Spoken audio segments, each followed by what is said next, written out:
may kukubli sapagkat tinapatan na po ng numero yung kanilang propaganda. Ulitin ko, yung propaganda ho nila deny. Ano po yung deny? They just deny when something goes wrong. Lahat naman talaga, matagal ko nang sinasabi, walang patutunguhan ng ating bansa. Hindi tayo makakaasa ng anumang pag-unlad sapagkat nakatutok sa maling direksyon ng ating bansa. Dinedenay po nila yan.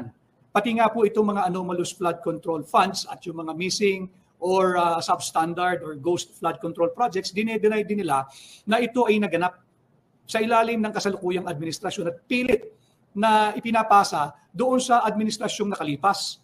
Yan naman po yung deflect o ipasa mo, magturo ka. Kahit sino ituro mo. Kahit sino, throw him, throw her, throw them under the bus. Wag lang ang kasalukuyang administrasyon. At bahagi po dyan ang mainstream media. Tingnan ninyo yung mainstream media. Kontrolado at pilit magaganda lang ang linalabas. Wala tayong problema ron. Lahat tayo ay ambassador ng ating bansa. Dapat tayo lahat ay maging salesman ng ating bansa. Ibenta natin yung ating bansa dito sa ating bansa, sa loob, sa lokal. At pagtuwing tayo rin ay lumalabas, namamasyal, naghahanap buhay, nagmi-meeting o kung ano man ang ating trabaho ginagawa pag tayo nag-abroad. Subalit, kinakailangan dyan maayos, mainam, tapat ang pagpapatakbo ng gobyerno ng kahit na sinong administrasyon. Yun ho ang problema ngayon, panay propaganda. At kapag hindi na po nila kayang i-deny at hindi rin umuubra yung discredit, ang deflect, ginagawa po nila, discredit mo. I-discredit mo yung social media site, i-take down mo yung Facebook page, i-take down mo yung YouTube for violation of community standards. Marami po silang ginagawang kung ano-anong pampabraso pag hindi na talaga kaya. At pagkasukdulan na, sasabihin nila fake news. That is their way of discrediting. Ang gusto nila, yung mga salitang namumutawi lamang mula sa kanilang bibig. Yan lamang ang gospel truth. Yun nga ang punong-puno ng kasinungalingan.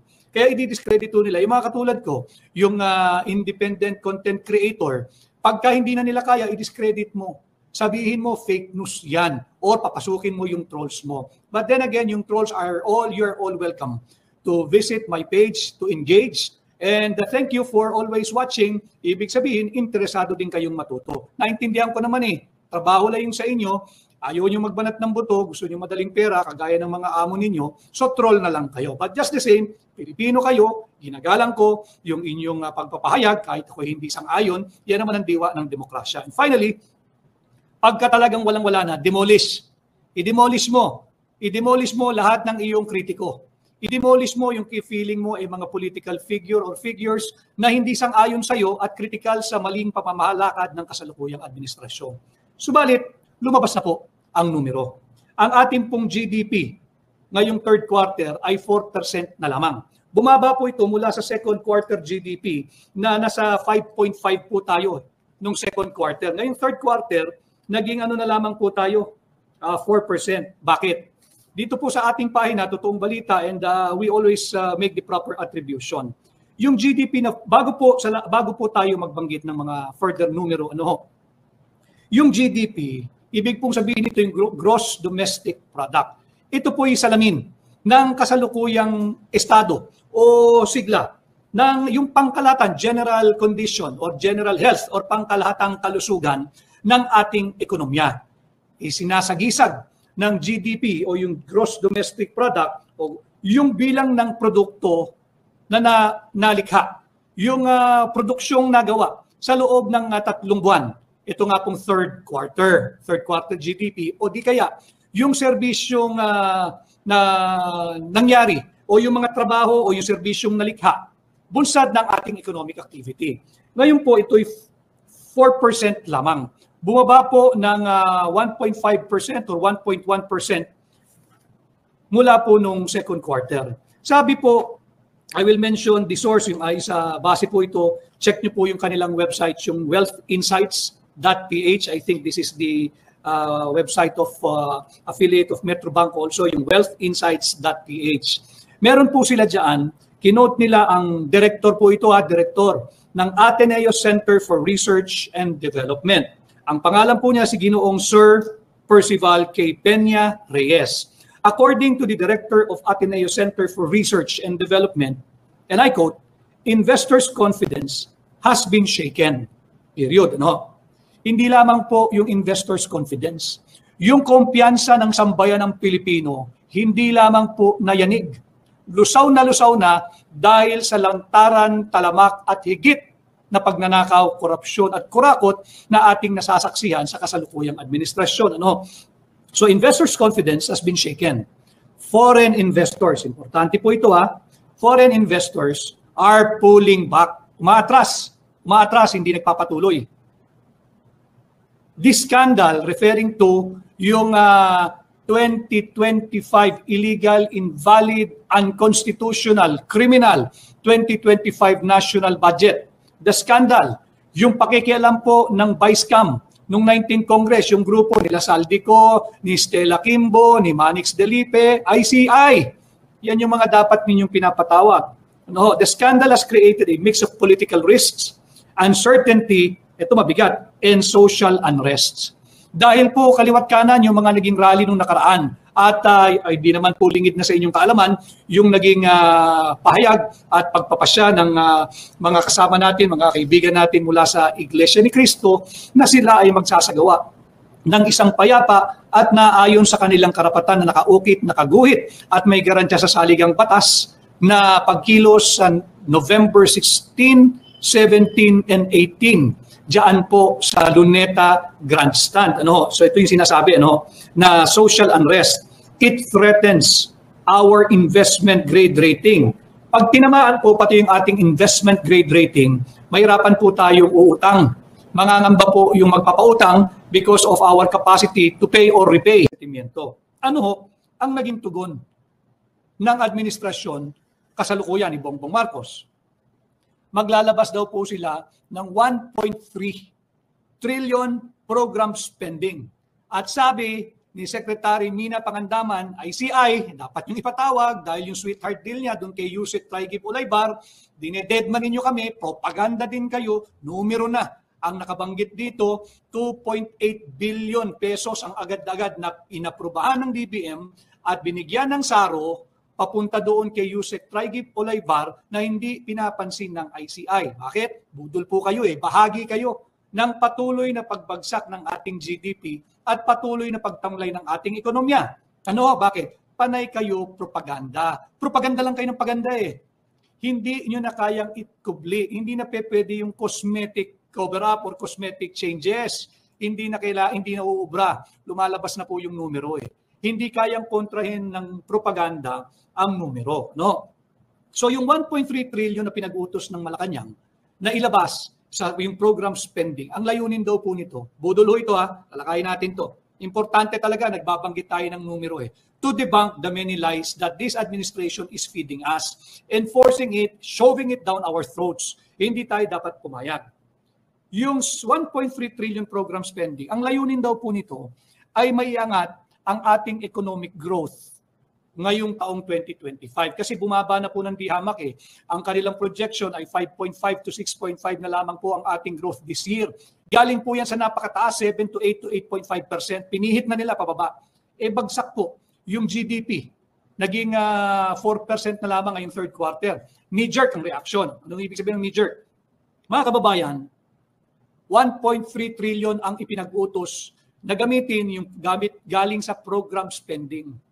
Paano mo uubusin ang 1.3 trillion to lift the economic, to lift our economy and have some semblance of economic growth for 2025? Less than 2 months to go. Itong kautosang ito ay inilabas kahapon o nung isang araw lamang. Alam naman nating lahat. Pagdating ng panahon ng papuntang Kapaskuhan, bumabagal lalo ang lahat. Lalo na yung linggo bago magpasko. Less than a month to go bago po magpasko. Hindi ba? Mabilis nang nauubos yung panahon. And ang mga isa't kalahating buwan na lamang matatapos na po yung taon. Paano mo uubusin yung 1.3 trillion?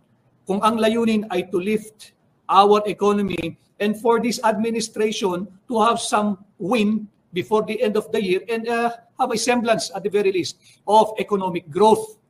1.3 trillion sa loob ng less than 2 months. Bakit ko po sinasabing ito'y pambubudol din? Bahagi rin siyempre ang DBM dahil yung DBM secretary ang nagpahayag yung dapat imbestigahan pero ni minsan ay hindi pinatawag ng ICI. Pati yung dating pinuno ng Senate Finance Committee, yung chairperson ng Finance Committee during the 19th Congress, si Grace po, hindi na rin naiimbestigahan. Bahagi siya ng Vice Cam yung Vice Cam ng 19th Congress. Alam mo ninyo, ang atin pong kasalukuyang budget ngayon 2025, di ba ito yung ibinunyag namin ni Congressman Sid Ungab. Si Congressman Sid Ungab po ay malinis, marangal at disenteng tao. Naglingkod ng ilang beses sa Kongreso, naging chairman ng Appropriations, ng Ways and Means, ng Accounts Committee. Wala pong bahid ng korupsyon yan. Mantakin ninyo itong ICI. Aparato ito ng pambubudol. Hindi nyo na maikukublid. Nandito na po yung numero Numbers versus propaganda, propaganda versus numbers. There is no way that your propaganda, where you are reliant heavily to survive, hindi po mananalo sa numero sapagkat hindi po nagsisinungaling ang numero. Katatapos lang ng napakalakas na bagyo, grabe ang baha sa Cebu, nag-iimbestiga ang mga ICI sa Davao, sa 3rd District. Ang congressman po ng 3rd District ng Davao City ay si Congressman Isidro Sid Ungab. Si Congressman Isidro Sid Ungab, siya po ang nakabisto doon sa mga blanco sa Bicameral Conference Committee report during the 19th Congress. So nandoon sila kahit alam nilang nalunod yung ating mga kababayan sa Cebu. Ganyang kawalang hiya Ganyang kawalang hiya. Bakit? Anong layunin? They want to discredit Sid Ungab. Wala ho kayong makikita sa ginagawa ninyo. At yung mga bahagi ng ICI, wag ho kayong papagamit na kayo Meron nga dyan yung sinasabi pa na meron pa siyang message yung chairman. Ang sabi niya, what the world needs now is love. Lokohin mo ang lelang mo.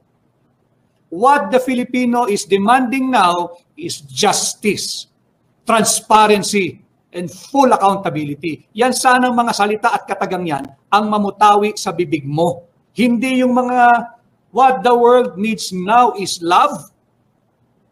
Kabaduyan mo yan Binobobo mo ang mamamayang Pilipino. Buti na lamang, meron tayong advokasya na iangat ang antas ng pampublikong diskurso kahit na yung mga inakala nating prestihiyosong mga tao, sila pa ang humihila. Ginagawang usapang bangketa, yung napakahalagang usapin, panglipunan.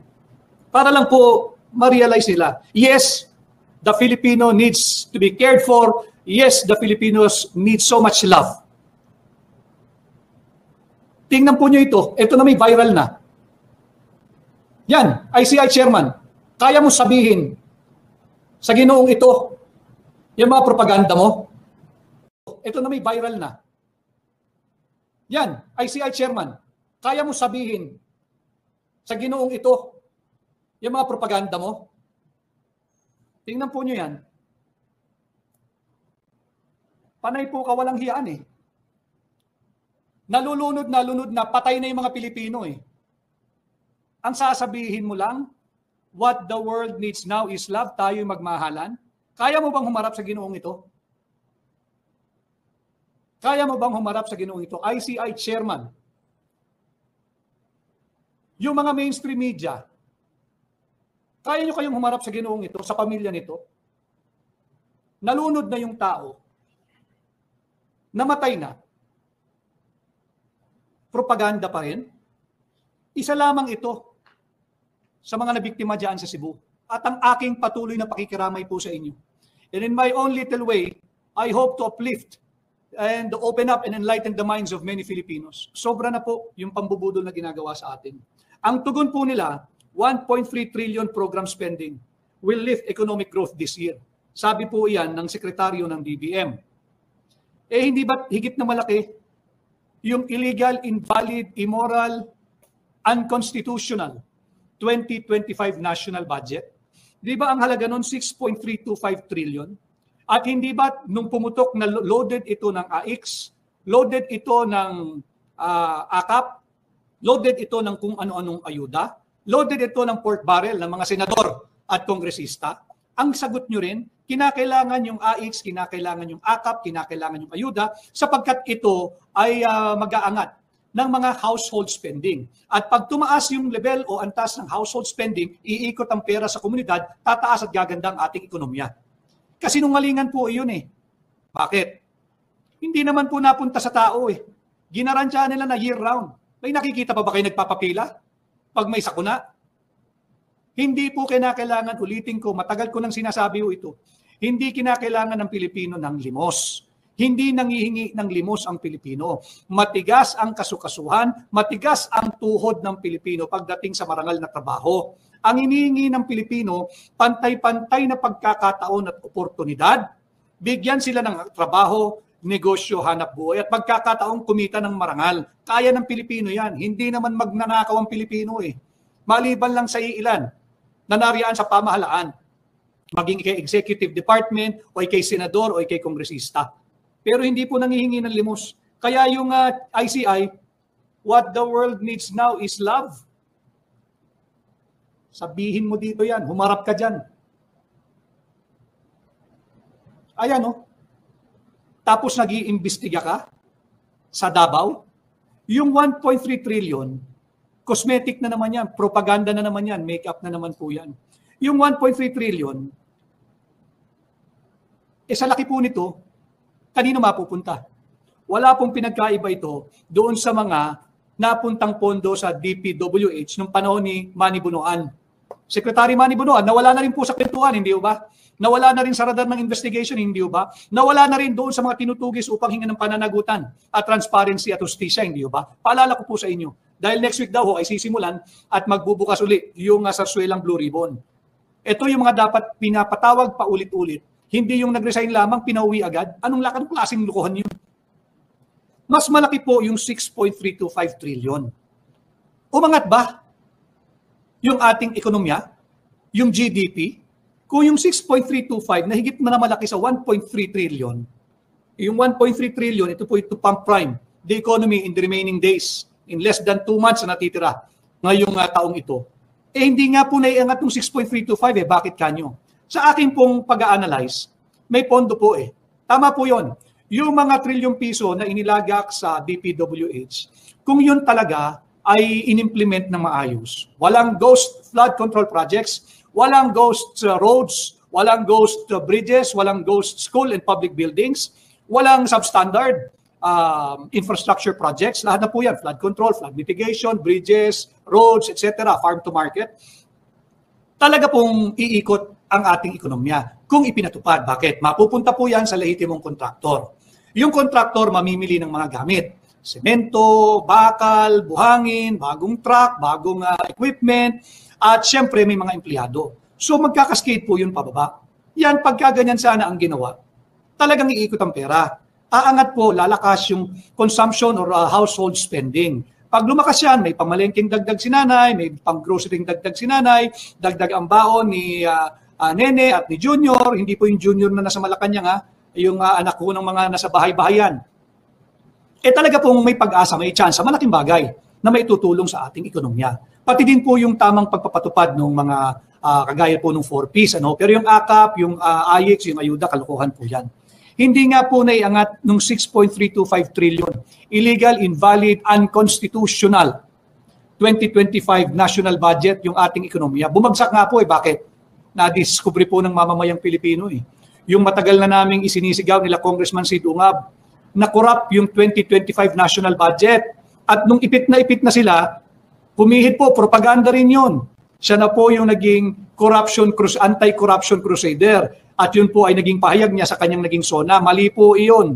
Enabler po yan, itong kasalukuyang administrasyon. Sapagkat nandyan na yan, nung 2024, nung 2025 national budget, loaded na po yan.